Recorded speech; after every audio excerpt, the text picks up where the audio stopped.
Selamat petang guys. Okay, hari ni kita datang dekat town punya area. Kita jumpa customer dekat town.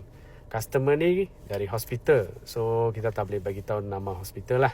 Okay, itu adalah privacy lah.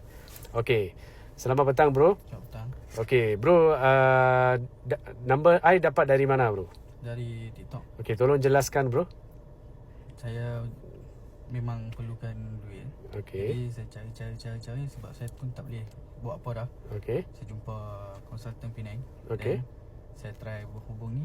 Lepas tu kebetulan ada orang kata apa, memang ada rezeki lah. Oh. Lepas tu saya cuba, alhamdulillah dapat. Dapat.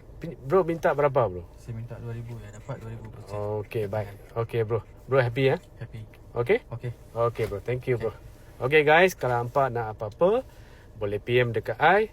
Hantar dokumen semua. Kalau nak tahu lanjut, apply now. Dekat sini ada biru punya apply now. Boleh apply. I punya clerk akan follow up. Thank you guys.